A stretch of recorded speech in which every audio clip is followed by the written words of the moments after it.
जय हो पत्री जी। ఆత్మీయ ధ్యాన మిత్రులందరికీ స్వాగతం సుస్వాగతం. Welcome back to our channel Padmaja Patriji meditation channel.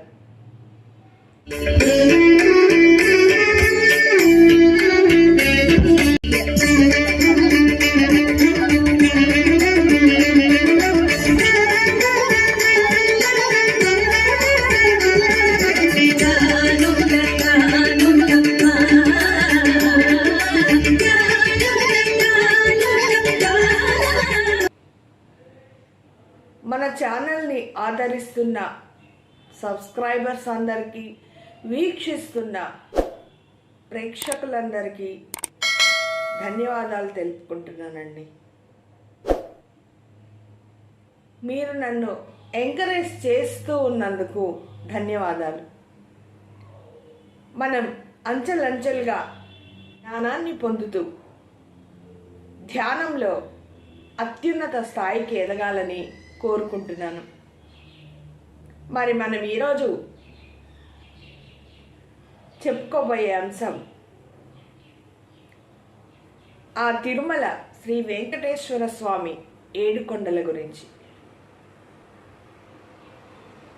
ఆ ఏడుకొండలు మనలోని షట్చక్రాలకు అనుసంధానమై ఉన్నాయని నేను ఈ మధ్య తెలుసుకున్నానండి.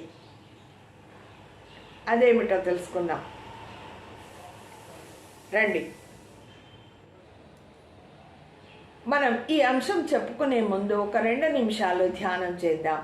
అందరూ ధ్యాన స్థితిలో ఉండండి. మనం ధ్యాన స్థితి అంటే అందరికీ తెలుసు కదా. స్థిర సుఖ ఆసనంలో ఉండండి. పరమ గురువులందరినీ ఆహ్వానించుకుందాం. ఏదైనా ఒక మంచి కార్యాన్ని మనం అనుకున్నప్పుడు కాసేపు ధ్యానం చేసి మనం ఆ పనిని మొదలు పెట్టుకుంటే లక్షణంగా ఆ పని నెరవేరుతుంది.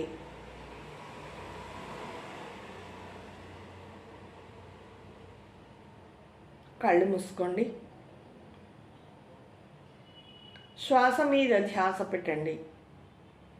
మనం ఏదైతే చెప్పుకోబోతున్నామో ఆ అంశాలన్నీ మనలో స్థిరంగా ఉండాలని సంకల్పించుకుందాం.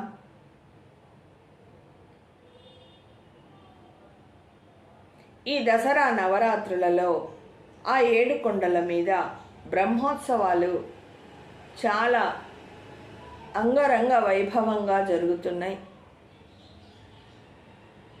ఒక్కొక్క రోజు ఒక్కొక్క అలంకారంతో ఆ 7 కొండల వాడు అలరారుతున్నారు.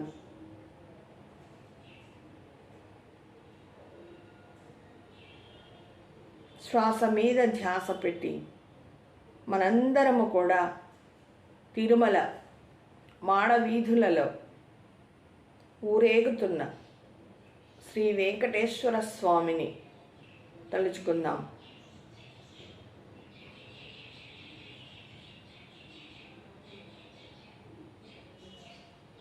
మన ఆత్మని, మన హృదయం నిండుగా అనుసంధానం చేసి ఒక విస్ఫోటనం అక్కడ దర్శించి మనసు, బుద్ధి, శరీరం మొత్తం ఆ శ్రీనివాసుడికి సవినయంగా అనుసంధానం చేద్దాం. అలిపిరి నుంచి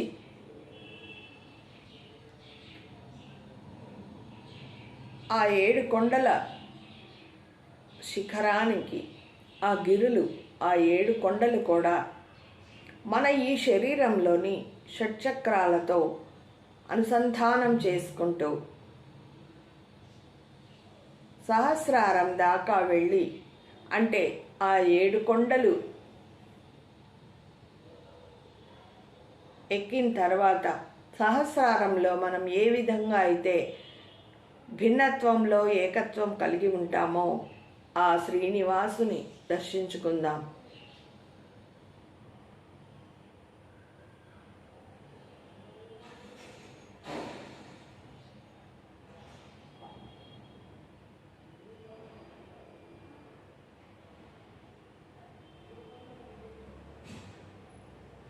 మనందరి గురువు గారైన పత్రిజీ దంపతుల ఆశీస్సులతో మనం ఈ ధ్యానం నేర్చుకున్నాం.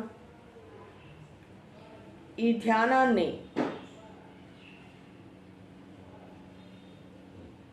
ప్రతినిత్యం కూడా మనం క్రమం తప్పకుండా చేసుకుంటూ జ్ఞానాన్ని పొంది బ్రహ్మ జ్ఞానం వరకు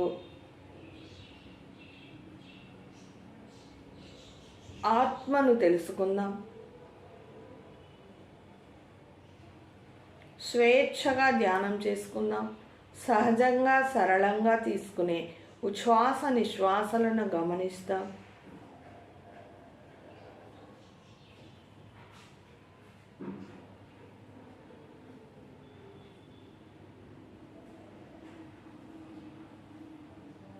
ఆ 7 కొండలకి మనలోని షట్చక్రాలకి సంబంధం ఏంటి అనే లాజిక్లొద్దు.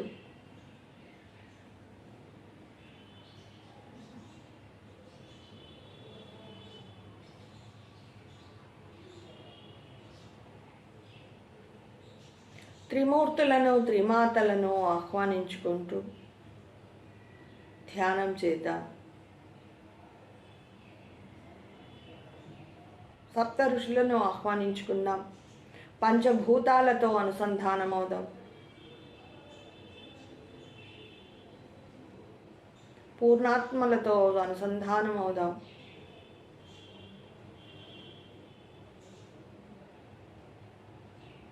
ఇదే స్థితిలో ఆ పద్మావతి శ్రీనివాసులను దర్శించుకుందాం.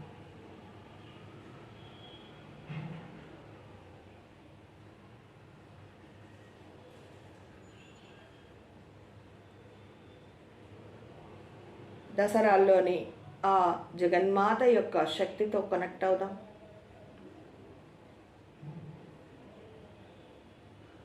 ప్రశాంతంగా హాయిగా ఉందాం.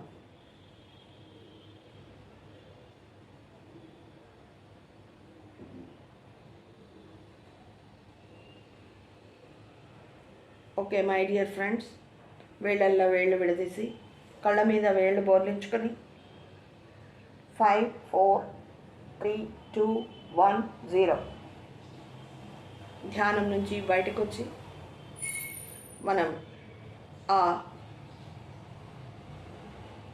శ్రీనివాసులను, పద్మావతి శ్రీనివాసులను ఓం నమో వెంకటేశాయ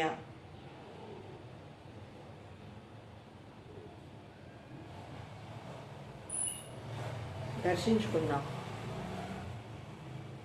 నెమ్మదిగా కళ్ళు తెరవండి. మనం ఇప్పుడు మనలోని షట్చక్రాలు, ఆ 7 కొండల తిరుమల గిరులు, ఆ 7 సప్తగిరులు ఎలా అనుసంధానమవుతూ మనం ధ్యానం చేసుకుంటూ నడిచి వెళ్ళి పైకి వెళ్ళి ఆ శ్రీనివాసుని దర్శించుకుందాం. ఓం నమో శ్రీ వెంకటేశాయ, నమో వెంకటనాథాయ అంటూ సాక్షాత్తు శ్రీ మహావిష్ణువు స్వయంభూగా వెలిసిన ఆ తిరుమల దివ్యక్షేత్రాన్ని 7 కొండలని శాలిగ్రాములుగా పిలుస్తారు. ఆ 7 కొండలపై ఉన్న చెట్లు, పుట్టలు, పక్షులు, జంతువులు, రాళ్ళు, రప్పలు అన్నీ కూడా మహర్షుల అంశలే అని మన పురాణాలు చెప్తున్నాయి, మన పెద్దలు చెప్తున్నారు. అందుకే మనం తిరుమల క్షేత్రాన్ని ఎంతో వైభవంగా దర్శనం చేసుకుంటూ ఉంటాం. భక్తిపరంగా, ఆధ్యాత్మికంగా అలిపిరి నుంచి కాలినడకన ఎన్నో మెట్లు ఎక్కి 7 కొండలు దాటి అక్కడ కొలువై ఉన్న శ్రీ వెంకటేశ్వర స్వామి దివ్య మంగళ విగ్రహాన్ని మనం దర్శించుకోవటం వల్ల ఎంతో ఆధ్యాత్మికత దాగి ఉంది. ఇంతకు ముందంతా పూజలు చేశాం, వ్రతాలు చేశాం, నోములు చేశాం. ఇప్పుడు ధ్యానంలోకి వచ్చి ఆనాపానసతి ధ్యానాన్ని నేర్చుకున్నాము.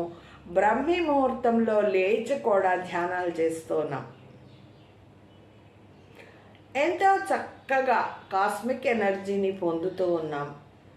మనలోని రుగ్మతలన్నీ పారద్రోలుకొని హ్యాపీగా, సంతోషంగా, ఆనందంగా ఉన్నాం. తిరుమలలోని 7 కొండలు, మనలోని కుండలిలోని షట్చక్రాలకు అత్యంత ప్రాధాన్యత ఉంది. మనలోని షట్చక్రాలు 6 ఉన్నాయి. 7వది బ్రహ్మరంధ్రం దగ్గర ఉన్న సహస్రార స్థితి. మనందరికీ తెలుసు, 1 మూలాధారం, స్వాధిష్టానం, మణిపూరక చక్రం, అనాహత చక్రం, విశుద్ధ చక్రం, ఆజ్ఞా చక్రం. ఈ 6 చక్రాలకు అత్యున్నత మన శరీరంలోని ఎంతో శక్తి కలిగి ఉంది. 7వది స్థితిని సూచిస్తుంది. అవి 7 కూడా మన తిరుమలలోని 7 కొండలకు అనుసంధానమై ఉన్నాయి. వృషభాద్రి, 2 వృషాద్రి, 3 గరుడాద్రి, 4 అంజనాద్రి, 5 శేషాద్రి, 6 నారాయణాద్రి, 7 వెంకటాద్రి.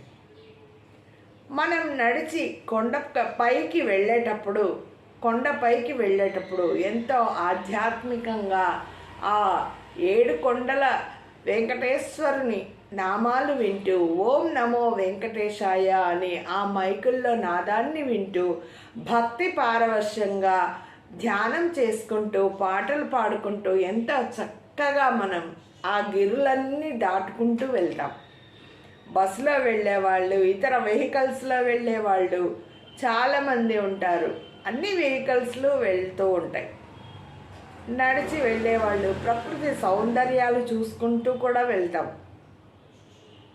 ఆ ప్రకృతి దృశ్యాలు, ఆ సహజ దృశ్యం, సహజమైన ఆ జలపాతాలు ఎంతో ఆనందంగా, భక్తి భావంతో మనందరం ఆ తిరుమల కొండలెక్కి ఆ 7 కొండల వాడిని దర్శించుకుంటాం. మరి మనం ఈ ధ్యానంలో మనం ఈ షట్చక్రాలకి, ఆ కొండలకి సంబంధం ఏమిటయ్యా అంటే చూద్దాం. Number 1 Vrishabhadri is equal to మన చక్రాలలోని మూలాధార చక్రం. వృషభం అంటే ఎద్దు. ఈ వృషభానికి 4 కాళ్ళు, 4 వేదాలు, కాళ్ళు 4 వేదాలు. మరి ఆ వృషభం అనేది 4 కాళ్ళతో ఇలా ఉంటుంది. మనిషి 2 కాళ్ళతో ఇలా ఉంటాడు.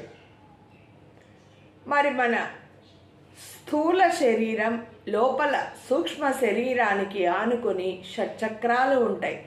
మన స్పైనల్ కార్డ్కి తల నుంచి ఇక్కడ చివరి వరకు, మనం కూర్చునే ప్లేస్ వరకు షట్చక్రాలు ఉంటాయని మనందరికీ తెలుసు, ధ్యానులందరికీ తెలుసు.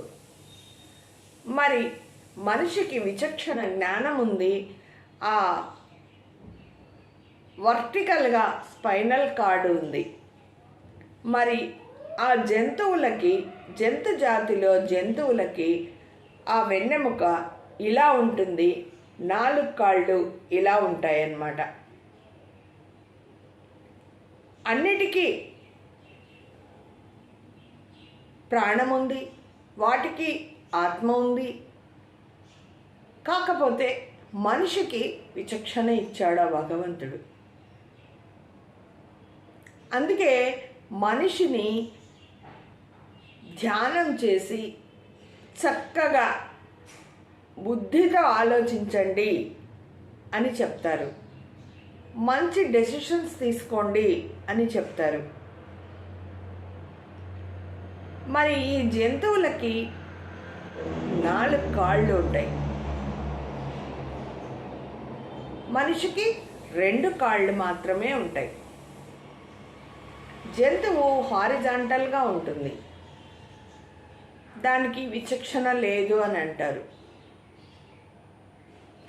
కానీ వాటిలో ప్రేమ, ఆప్యాయతలు చాలా ఎక్కువగా ఉంటాయి. పెట్ అనిమల్స్ ఉంటాయి కదండి, చాలామంది చాలా ఇళ్లల్లో పెంచుకుంటూ ఉంటారు. అవి చాలా విశ్వాసంగా ఉంటాయి. మరి ఆ 2 కాళ్ళ మనిషికి అంత విశ్వాసం ఉండదు. మన పెద్దలే అంటూ ఉంటారు, వృషభానికి 4 కాళ్ళు వేదాలుగా చూడాలట. భూత భవిష్యత్ వర్తమాన కాలాలు మరియు 4వ పాదం మహాప్రళయం. తిరుపతి అలిపిరి నుంచి బయలుదేరి వృషభాద్రి ఎక్కటం మొదలుపెట్టిన సాధకుడు వేద ప్రమాణాలను తెలుసుకుంటూ అక్కడ ధ్యానం చేసి తన వాక్కును సరిచేసుకుంటూ మూలాధార చక్రాన్ని అధిగమిస్తాడు. మామూలుగా సంతోషంగా ఎంజాయ్మెంట్గా ఎంటర్టైన్మెంట్గా నడిచి వెళ్ళేవాళ్ళు సినిమా పాటలు పాడుకుంటూ తింటూ కబుర్లు చెప్పుకుంటూ అప్పుడు కూడా వాళ్ళ మీద వీళ్ళ మీద మాట్లాడుకుంటూ వెళ్తారు. కానీ మనం ధ్యానం చేసుకుంటూ ఓం నమో వెంకటేశాయ గోవింద గోవింద అనుకుంటూ వెళ్తాం. ఇక రెండవది వృషాద్రి. దీనినే నీలాద్రి అని కూడా అంటారు. స్వాదిష్టాన చక్రం నాభి కన్నా 2 అంగుళాల కింద ఉంటుంది. వేదాలను అనుసరించి, మానవ దేహాలను అనుసరించి, అవయవాలను అనుసరించి, 5 పంచేంద్రియాలను అనుసరించి, మరి మనసును కూడా కూడి అనుసంధానమై జ్ఞానేంద్రియాలతో కూడి ఉంటుంది. స్వాధిష్టాన చక్రాన్ని అధిగమిస్తాం. కానీ వృషాద్రి పర్వతారోహణ తెలియచేస్తుంది మనకి. మూడవది గరుడాద్రి. మనలోని అధశ్చక్రాలలో నాభి దగ్గర ఉన్నది మణిపూరక చక్రం. గరుడు అంటే మహాబలవంతుడైన జ్ఞానవంతుడైన పక్షిరాజు. ఉపనిషత్తుల సారాంశాన్ని సంపూర్ణంగా పొందినవాడు గరుడు. ఈ గరుడాద్రిపై ధ్యానం చేసుకొని పుట్టుక, జీవనం, పెరగడం, మార్పు చెందడం, ఇలా ఎన్నో నశించడం, ఇలాంటివన్నీ కూడా కొన్ని శక్తుల సారాంశాన్ని 6 విధాలుగా మనము ఆలోచించుకొని ఆ 3 చక్రాలను దాటుతాం. తిరుమల కొండపైన ఉన్న శ్రీ వెంకటేశ్వర స్వామి మీద ధ్యానం చేసి మనసును లగ్నం చేసి భక్తి పారవశ్యంగా వెంకటేశ్వర స్వామిని మనం దర్శించుకుంటాం. భక్తి పారవశ్యంలో మునిగిపోతాం, ఆ ధ్యానంలో మునిగిపోతాం. ఆ ధ్యానానికి మన ఆత్మను అనుసంధానం చేసి గరుడాద్రిని దాటుతాం. ఇక 4వది అనాహత చక్రం. అనాహత చక్రం అంటే మనకు ఇక్కడ ఉంటుంది అంజనాద్రి. అంజనం అంటే దివ్య దృష్టి. ఈ దృశ్యమాన ప్రపంచానికి ఆవల ఉన్న పరబ్రహ్మతత్వాన్ని చర్మచక్షువులైన మన ఈ భౌతిక కళ్ళు, చర్మచక్షువులు అంటే కళ్ళు మూసుకొని శ్వాస మీద ధ్యాస పెట్టుకొని వేళ్ళల్లో వేళ్ళు పెట్టుకొని ఆనాపానాసతి చేసినప్పుడు దివ్య చక్షువు మేల్కొంటుంది. అప్పుడు మాత్రమే మనకు ఆ జ్ఞానం కలుగుతుంది. ధ్యానం చేసే వాళ్లకు నడిచి వెళ్ళేటప్పుడు అక్కడక్కడ కూర్చుని ధ్యానం చేసుకుంటూ భక్తి పారవశ్యంతో మునిగిపోతూ ఉంటాం. త్రేతాయుగంలో మహాయోగిని అయిన అంజనాదేవి ఆ వాయుపుత్రుని భార్య, హనుమంతుని తల్లి, వాయుదేవుని భార్య ఈ కొండపైనే తపస్సు చేసి ఆంజనేయుణ్ణి వరప్రసాదంగా పొందింది, జన్మనిచ్చింది. అందుకే ఈ కొండకు అంజనాద్రి అనే పేరు వచ్చింది, మనకు పురాణాలు చెప్తున్నాయి. 5వది శేషాద్రి, విశుద్ధ చక్రం. ఈ విశుద్ధ చక్రానికి సమానం అన్నమాట. ఈ చరాచర సృష్టిలో పరబ్రహ్మ స్వరూపంగా చూసేవాడికి రాగద్వేషాలు ఉండవు. అందరితో అజాత శత్రువుగా పేరు తెచ్చుకుంటూ మౌనంతో మితభాషణంతో వాక్క్షత్రం శుద్ధిగా ఉంచుకొని తనను తాను మంత్రపిండంగా మలుచుకుంటాడు. ఈ మానవ శరీరాన్ని మంత్రపిండంగా మార్చుకుంటాడు. బ్రహ్మం ఒక్కటే, పరబ్రహ్మం ఒక్కటే అని పరమాత్మ తత్వాన్ని గానం చేస్తూ 7 కొండలు ఎక్కిన అన్నమయ్య పద్మావతీ దేవిని కలుసుకున్నది ఈ కొండపైనే అని మనం అన్నమయ్య సినిమాలో చూసి ఉన్నాం. పురాణాలు కూడా చెప్తున్నాయి. శ్రీ మహావిష్ణువు భూలోకంలో ఆదిశేషుడు పర్వత రూపంలో పద్మావతీ దేవిని ఈ కొండపైనే కలుసుకున్నాడు. మనం అన్నమయ్య సినిమాలో చూసి ఉన్నాం. పురాణాలు తెలుస్తున్నాయి. శ్రీ మహావిష్ణువు భూలోక విహారం కొరకు ఆదిశేషువు పర్వత రూపాన్ని ధరించడం వల్ల ఈ పర్వతానికి శేషాద్రి అని పేరు వచ్చింది.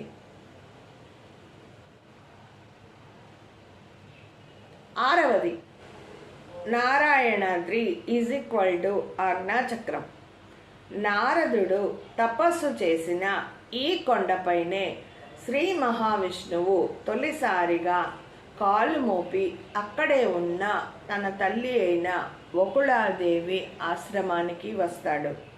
వకుళాదేవి చేతుల మీదుగా జరిగిన పద్మావతి శ్రీనివాసుల కళ్యాణం కొరకు బ్రహ్మ, మహేశ్వరులు, అష్టదిక్పాలకులు, దేవేంద్రులు, కుబేరాది దేవతలు ఈ కొండకే వచ్చారని మనకు తెలుస్తుంది. పురాణాలలో చెప్పబడింది.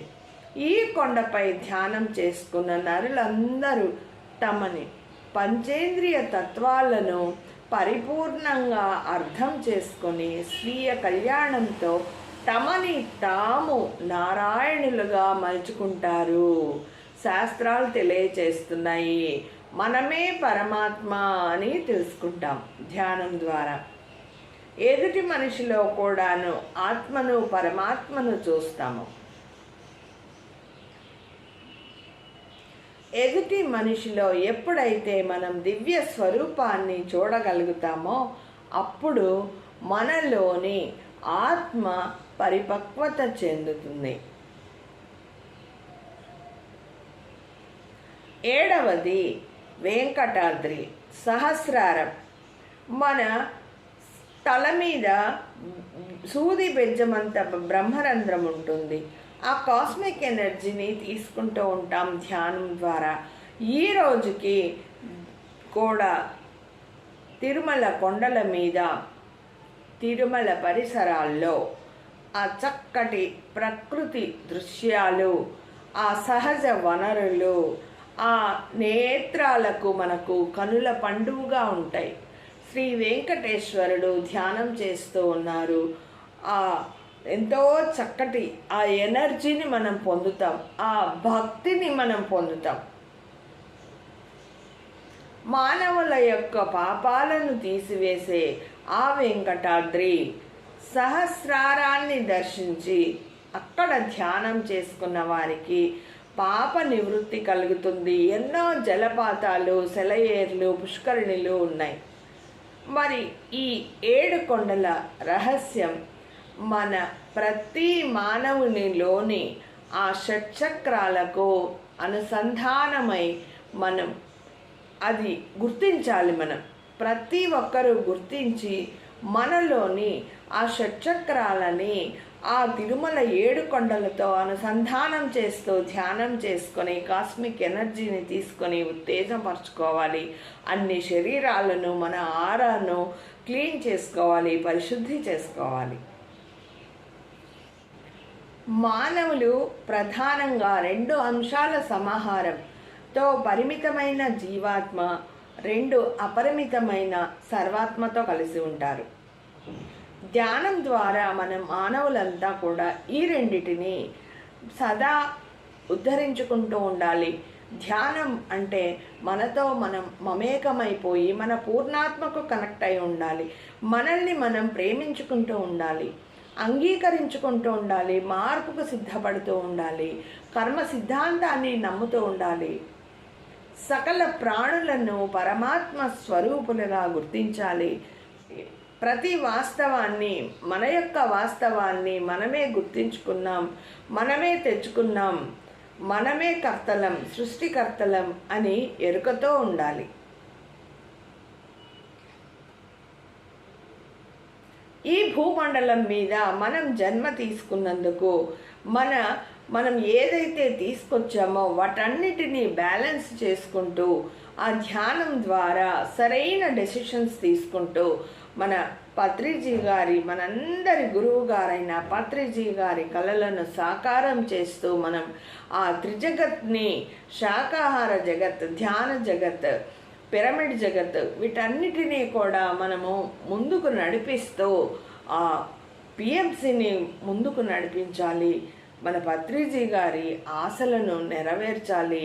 ఆయనకు అనుగుణంగా మనము ఈ ధ్యానంలో ముందుకెళ్ళాలి. ఆధ్యాత్మికంగా మనందరము కూడా ఉన్న స్థితి నుంచి ఉన్నత స్థితికి ఎదగాలని కోరుకుంటున్నాను. మళ్ళీ మనం ఇంకొక వీడియోలో కలుసుకుందాం.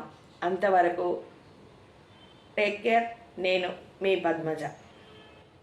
నమస్తే. సర్వే జనా సుఖినో భవంతు. లోకా సమస్తా సుఖినో భవంతు. ప్రతి ఒక్కరూ పద్మజ పత్రిజీ మెడిటేషన్ ఛానల్ని లైక్ చేయండి, షేర్ చేయండి, కామెంట్ చేయండి. ఆదరిస్తున్న సబ్స్క్రైబర్స్ అందరికీ ధన్యవాదాలు తెలుపుకుంటున్నాను.